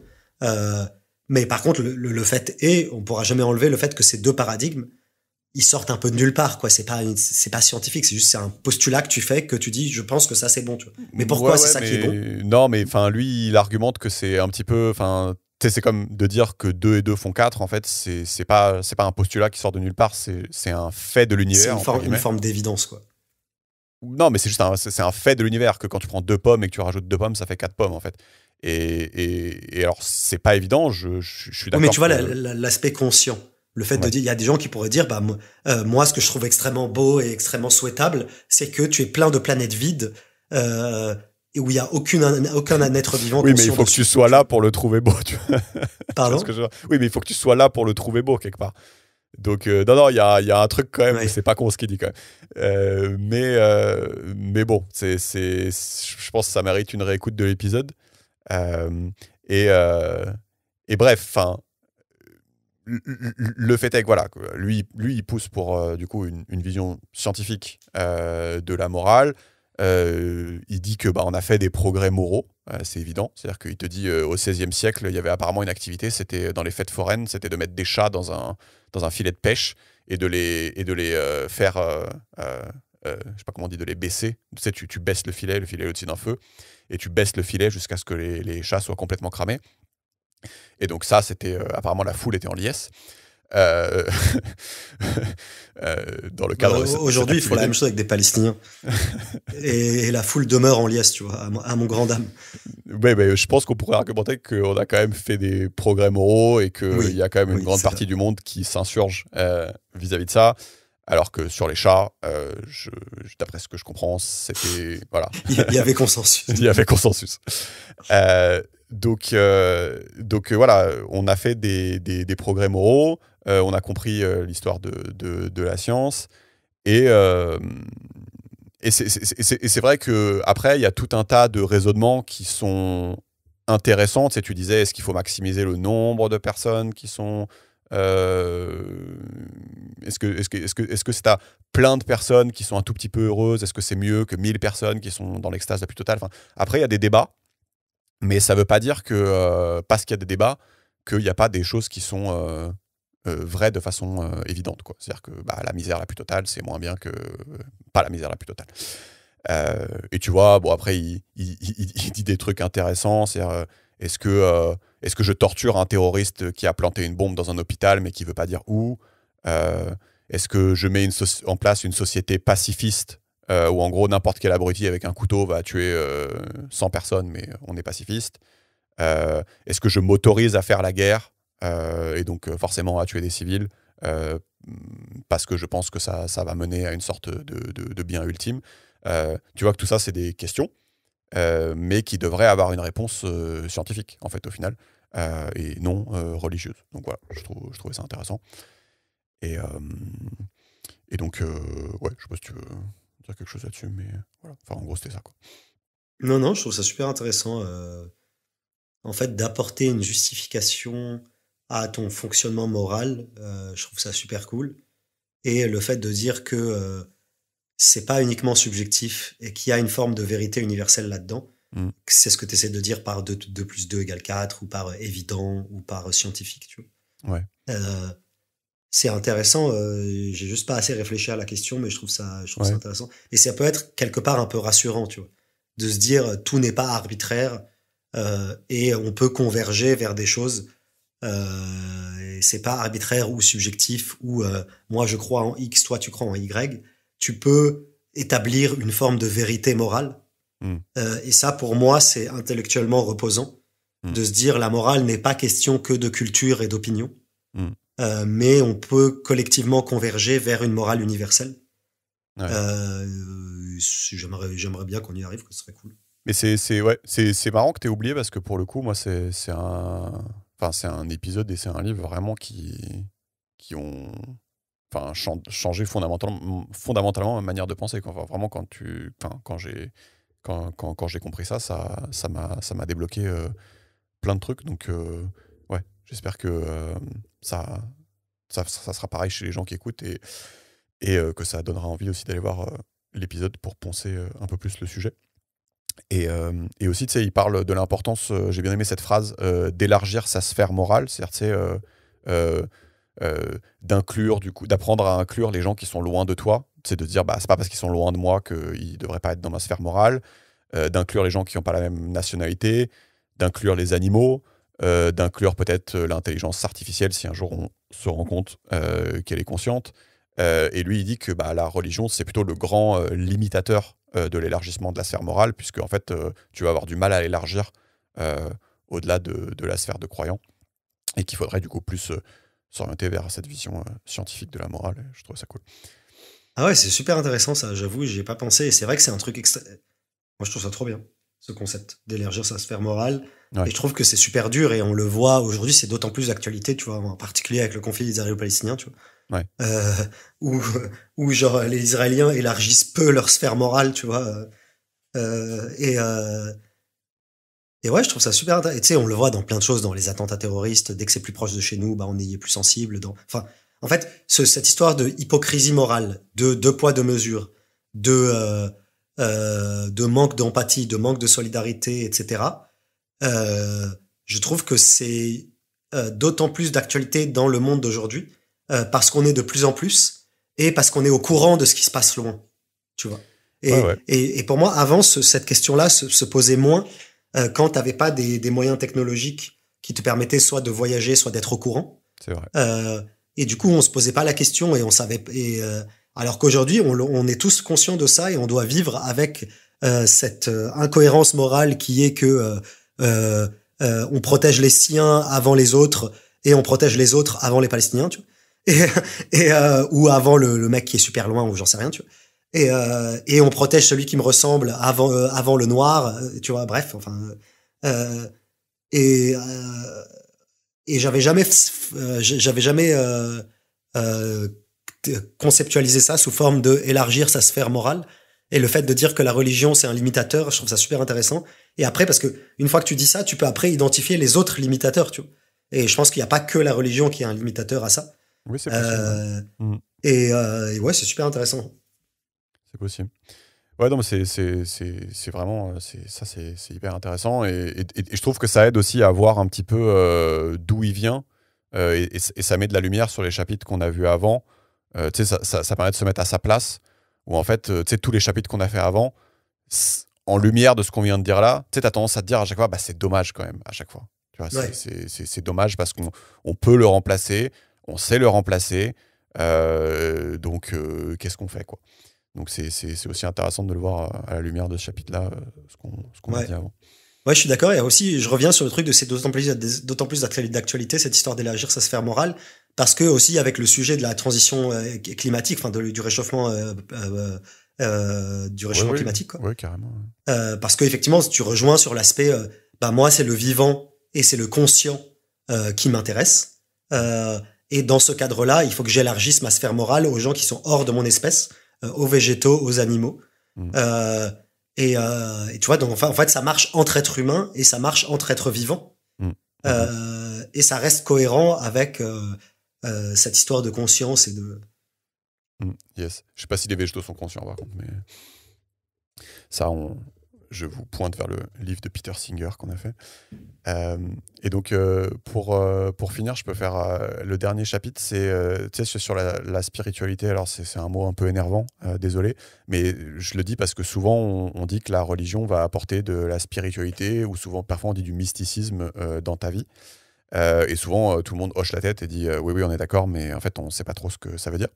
Et en fait, la définition de Sam Harris, ça va être une forme de bien-être qui est au-dessus des petites frustrations de la vie et des petits désirs futiles.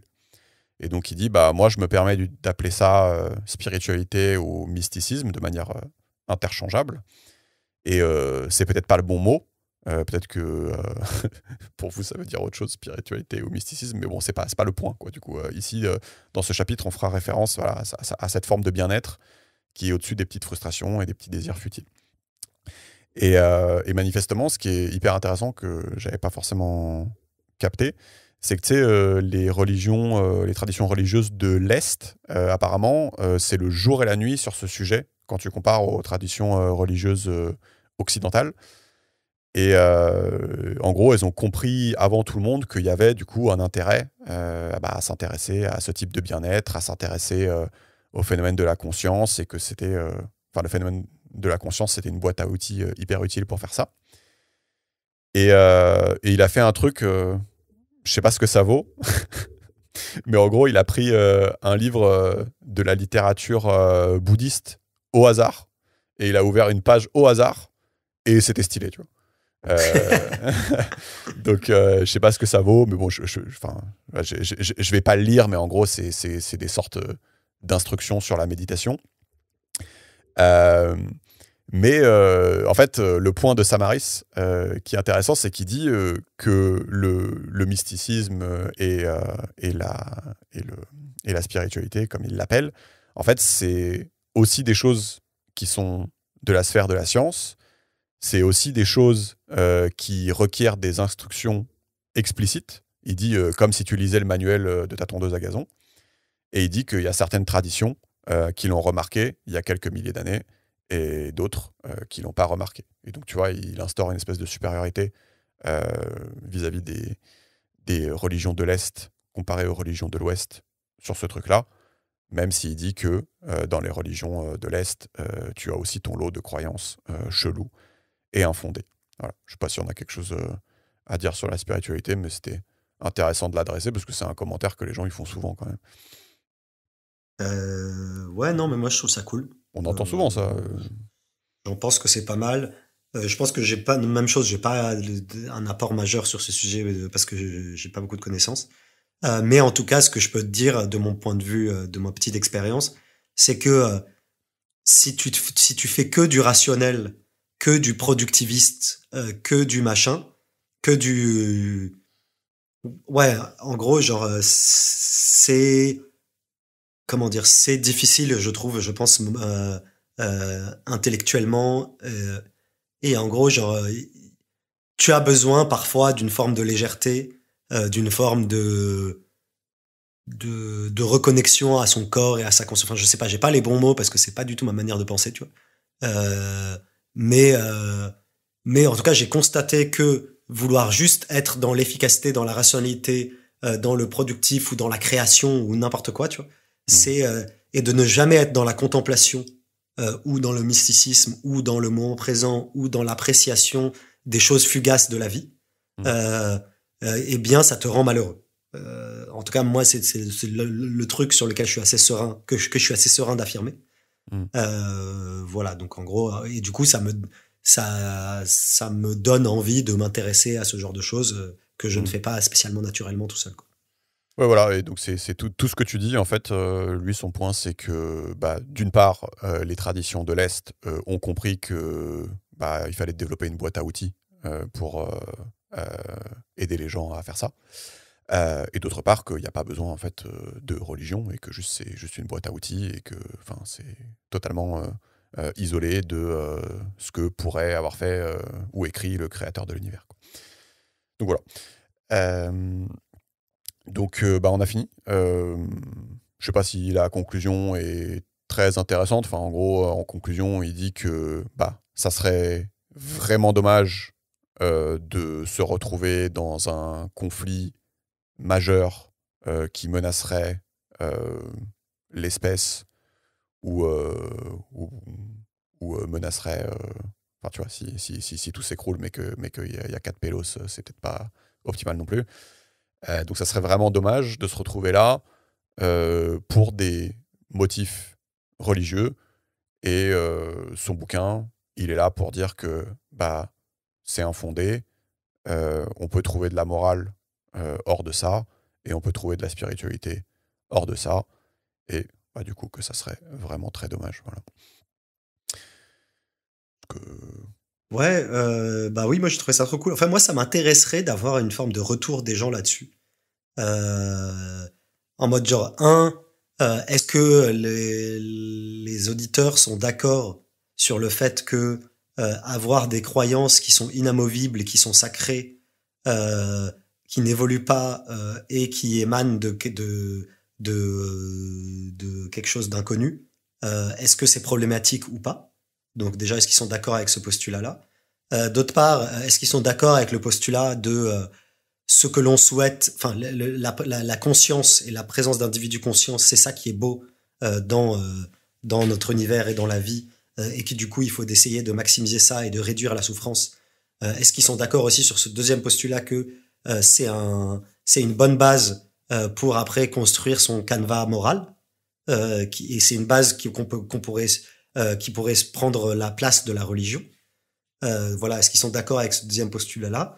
Et troisième truc, est-ce que des gens religieux sont heurtés par ce qu'on raconte? Et après que tu sois heurté en première réaction, c'est pas grave parce que voilà, on parle pas on n'est pas spécialement soft dans nos propos. Mais est-ce que même après, en y réfléchissant dans un deuxième temps, est-ce que tu continues à être heurté? Et si tu continues à l'être, pourquoi? Ouais, bah grave. Je serais vraiment intéressé aussi.